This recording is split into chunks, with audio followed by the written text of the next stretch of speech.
Hi guys, welcome to Formula 1 news. The Brazilian Grand Prix could well prove to be Sergio Perez's last in Formula 1, with Christian Horner confirming that he has opened conversations with Williams about the potential availability of Franco Colapinto next season. Red Bull are in absolute chaos right now, and certainly with Sergio Perez's chief backer Telmex potentially pulling out of their support for Red Bull Racing going into next season. That may be quite telling, given the main reason why Perez has stayed in that seat over the last year or so. Max Verstappen taking a grid penalty basically confirmed today as well this weekend. What does that mean for the championship? Very much intrigued to your thoughts in the comments below. Hit the like button if you enjoy. Subscribe if you're new as always. I greatly appreciate it. First of all, Sauber are cooking up Ferrari 2022. The band is getting back together, it seems, because we know that Mattia Binotto is now in charge over there at Audi. They're going to, take over the Sauber team. They are taking over the Sauber team very shortly. And, well, Inaki Rueda, I wasn't actually aware that Inaki seems to have been a nickname, basically, or a shortened version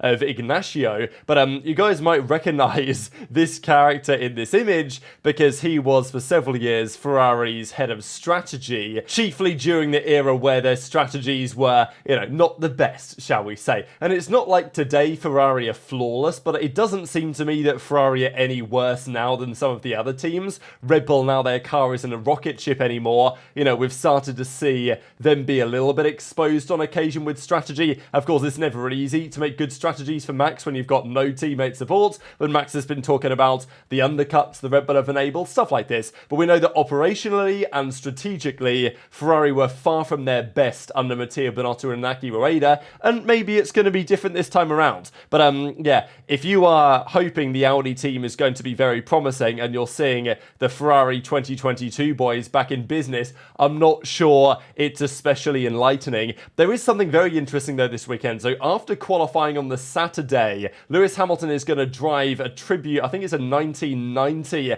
Senna McLaren. So, they were honoured to do this weekend as an honour for 30 years, of course, in Senna's passing. And of course, someone else to drive the car, Lewis Hamilton, just makes too much sense. I don't know if it's going to be broadcast, to be fair, but I think lots of us would like to actually watch this and see how it goes because, well, I'm sure the sounds, the crowd's going to be mega for that. And of course, shortly after qualifying, who knows how that goes. But as we know, there is a sprint on Saturday morning, then qualifying later in the day for the race on Sunday because it's a sprint weekend here yet again. And it's a difficult weekend potentially for Max Verstappen. Of all the weekends though, from now to the end of the season, this one maybe makes the most sense to take a grid penalty. The issue is, maybe to some degree for Red Bull, is that their car tends to be very good on the high-speed corners, but their lower speed performance hasn't been so good. So Brazil, the way that Interlagos is set up, doesn't look like on paper it's necessarily going to be their greatest track for this RB20 right now. And of course, they're still trying to debrief why they were just so slow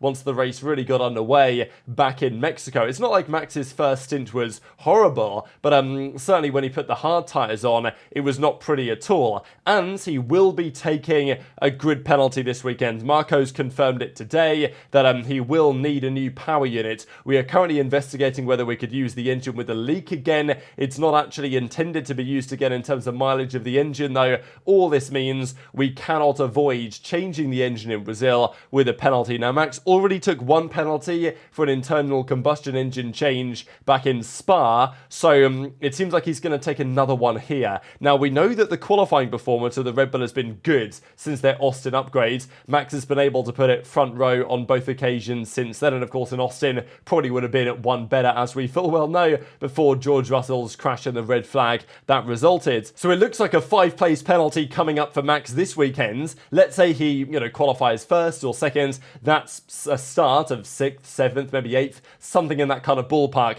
Likely behind, the Ferraris, the McLarens, probably the Mercedes. We'll see. I think Aston were good at this circuit, weren't they, last year? But that seems kind of doubtful this year. Who knows where Sergio Perez is going to be after qualifying for Brazil. So it's important for Max. It might rain this weekend. That is another factor. One of the reasons why maybe Red Bull are going to go for it now because, in wet conditions, it's kind of more possible maybe to make something happen for Max to fight his way through the field. Overtaking, of course, is definitely possible at Interlagos. So, we know what Hamilton did back in 2021. Fresh engine, very powerful fresh engine, and what was a recently, upgraded car a few rounds earlier. And Hamilton had a rocket ship underneath him that weekend and had one of the most memorable weekends in the history of the sport in many respects. Is it possible for Verstappen to replicate that on some level? Maybe, but even with a brand new engine, it's not necessarily a guarantee the car's going to be that much faster. I mean, he was, what, 9/10 off the pace of Norris during that final hard tyre stint in Mexico. You know, that's not all engine performance. So there's clearly problems there with the RB20, and if he starts further down the field, it's not like, you know, the Piastri or the likes of Hamilton or whatever are going to allow him through easily. And of course, especially if it is going to rain at some point, let's say it rains for the race start, as it were, you know, it's a bit tricky when you're in P6, P7, P8, in that kind of midfield area, breaking down into turn 1, a tricky turn 1 with the camber as well. You know, it's very rare if there's rain at Interlagos that there's not some sort of crash and incident, and your likelihood of getting involved in that goes up pretty substantially if you're right in the middle of the pack. If you're starting P1, your likelihood is reduced of getting involved in some sort of collision. So yeah, Max, it's going to be a fascinating weekend. Lando needs to close up significantly, and ideally for Lando, he qualifies P1, P2, something on the front row. Max is therefore, with his penalty, it seems like he's going to get further behind, and therefore Lando doesn't have to worry about Max the entire race and the consequences that may have. The sprint, of course, that is a slightly different story, because in the sprint race, obviously Max would have no penalty there, so that's kind of going to be telling in terms of what the pace of the cars is going to be looking like. Could rain for that as well, so who knows what's going to happen. And of course, it still relies on Lando qualifying well. What if, you know, Yuki Tsunoda, Liam Lawson, Sergio Perez are sent out there on impede Lando Norris duty? And also, given the way the sprint format now works, if you have a crash on the sprint race in the morning, you've got to get your car ready for qualifying in the afternoon. If you can't qualify. So that's, Lando's got to be very careful if he is battling Max on track in the sprint race this weekend, because we know that Max will not yield, and Max will know that as well. Like, we know how Max drives. It may not be sportsmanlike, but, you know, it's about winning at the end of the day, and that's Max's perspective. And Max will know that if they have a collision or they come together in the sprint race, yeah, Max is going to take a penalty in the main Grand Prix, but that might affect Lando's qualifying later in the day, and that could be very telling indeed. So, multiple storylines to keep your eyes on this weekend, and Max admits that there are plenty of problems Red Bull have to solve, chiefly the performance of the car, but he says, look, the driver lineup, as in Perez, is not our biggest problem, but it is a problem, effectively, is the implication here, and there's no doubt about that. Helmut Marko, it's fascinating, isn't it, the way that Red Bull describe things, because Horner will have one point of view, Marko will have another, and Marko, to be fair, was like, I can't believe that Lawson stuck his middle finger up at Checo while he overtook him during the race, it's so unacceptable and all this, and Horner kind of said, it's racing, so, you know, their perspective is always a little bit different internally there at Red Bull, but we know how Marko is. He likes that kind of stuff. And he says Liam Lawson came back very strongly in the USA and finished 9th. I was also impressed by the way he steadily improved in Mexico. He would have finished in the top 10 in qualifying if it hadn't been for the lap that Tsunoda messed up, he says. So, again, we know how ruthless they are at Red Bull. At least Marko is very ruthless. Obviously, you'd think a ruthless Red Bull would have kicked out Perez a long time ago. They've not made that decision yet, but things may be changing in that way. So, as Marko says, so far Liam Lawson has proven his qualities and confirmed the trust placed in him. Could he get a drive at Red Bull Racing over the next couple of rounds? I wouldn't say it's entirely impossible, but actually Christian Horner says that it's highly unlikely that they will swap Perez and Lawson. To be honest though, if you're going to get rid of Perez anyway, and we don't know if they've made this decision, he's got a contract, let's not forget, for the next couple of years.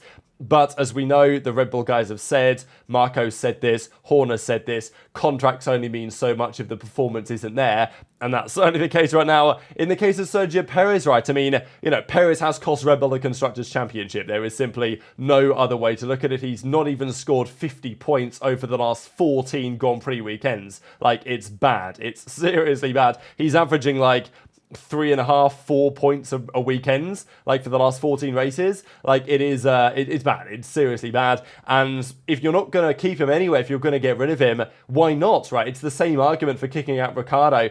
They'd come to their decision, Red Bull. Ricciardo wasn't the man to replace Perez, so why keep him, right? Because what are they going to do? If they're not going to bring him to Red Bull, what's the point? Bring in somebody else. That's what they did. Controversial, ruthless, but this is what Red Bull do sometimes. Of course, the way they handled the Ricciardo exit wasn't pretty, but Lawson comes in.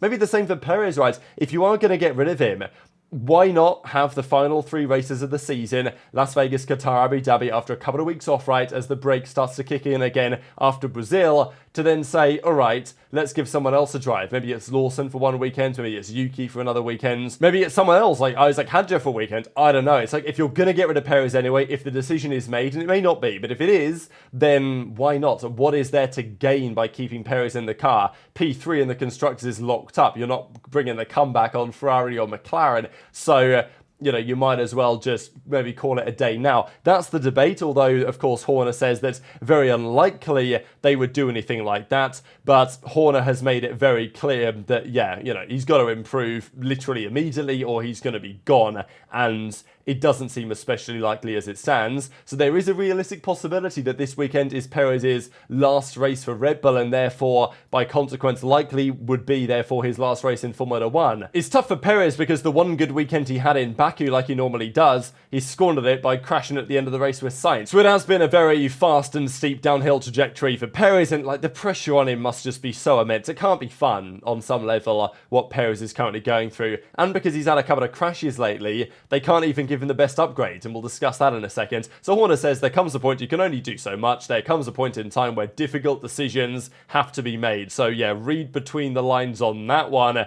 as to what he's potentially talking about here with Sergio Perez. And as I say, because, let's say Marco puts it as follows. Sergio Perez had so many crashes recently that only repairs were made. Only when there were too many repairs did he get a new one. So the point being that instead of giving Perez the latest floor, because of budget cap and cost cap related reasons, they can't necessarily afford to keep repairing all the damage and keep giving Checo the new stuff. So instead they're kind of repairing the old parts. So it is Perez's fault on some level why this is happening, but also he doesn't have the full array of upgrades that Max Verstappen has had for the last couple of rounds.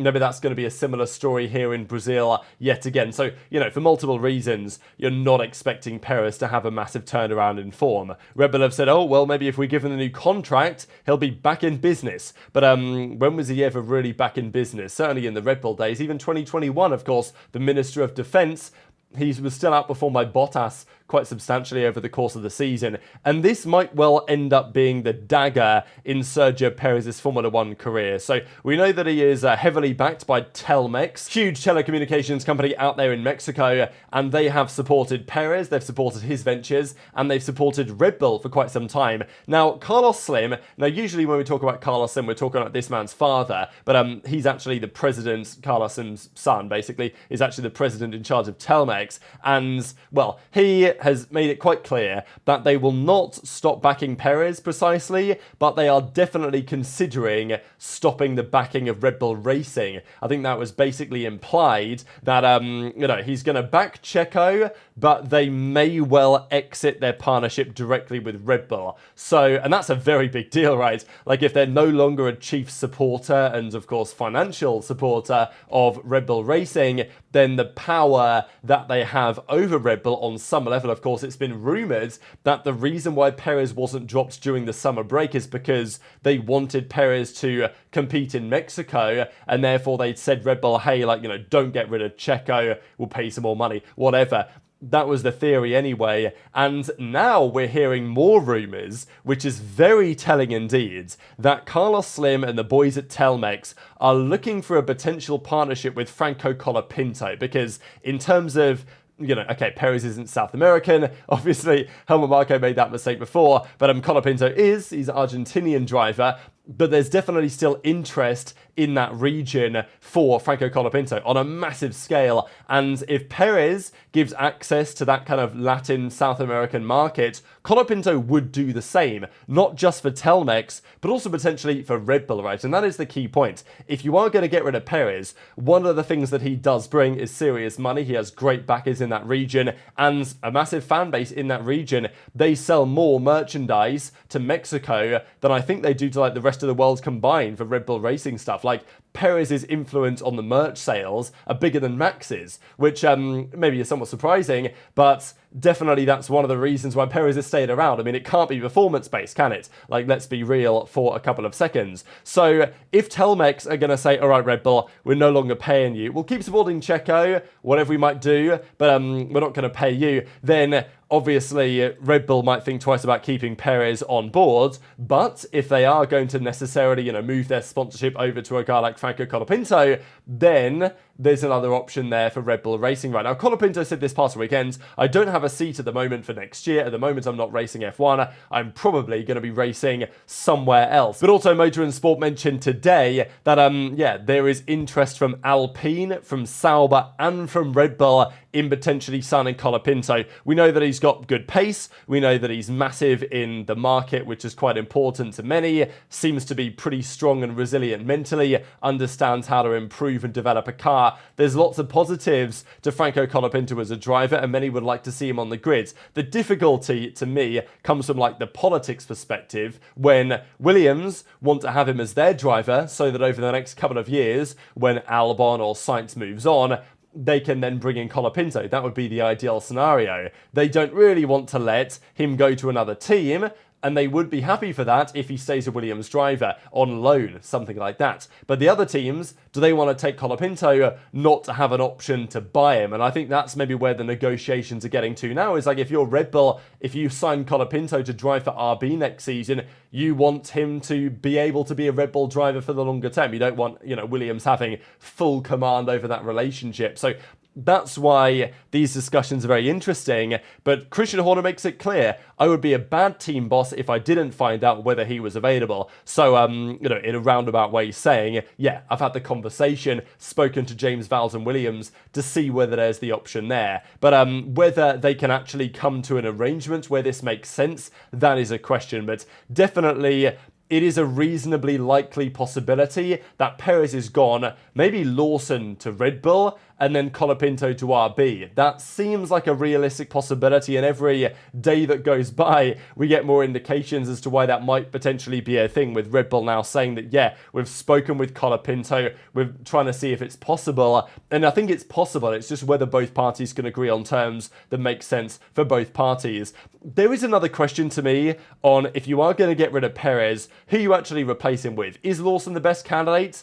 Maybe, and they want to keep things in-house. I'm not so sure. To be honest, at Red Bull, they've been looking to try and find the Bottas to their Hamilton, as it were, right? And maybe the answer to that dilemma is you just sign Bottas. I mean, it's a genuine possibility. He might be out of Sauber, we don't know. They're looking at Colapinto, they're looking at Bortoletto, among potentially other options as well. Bottas may not keep that drive. I think he probably should. He's, comprehensively outperformed Zhou Guanyu over the last, for ages at this point. He reckons himself he's driving some of the best that he has. It's just the car is absolutely woeful. Bottas says that he'd even be a Mercedes reserve maybe next year. But look, if you're looking for a driver who's consistently excellent in qualifying, is happy being in number 2 to some degree, and probably still has a decent percentage of the pace that he had when he was Hamilton's teammate a couple of years ago, why not sign Bottas?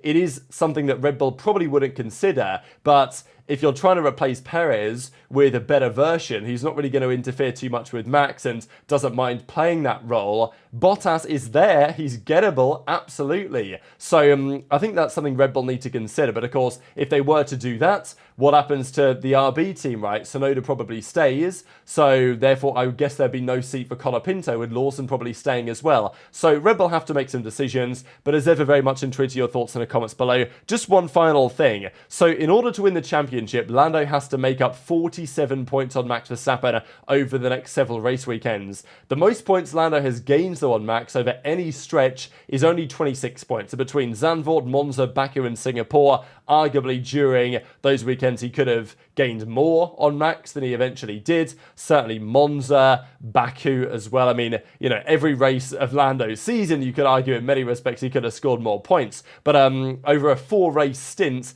that's the most he's gained all year. And he needs to gain 47 in order to make it work now. But with the penalty that Verstappen's getting, it's not impossible by any means. So very much interested in your thoughts in the comments. Hit the like button if you enjoyed. Subscribe if you're new. Take care. And I'll see you next time.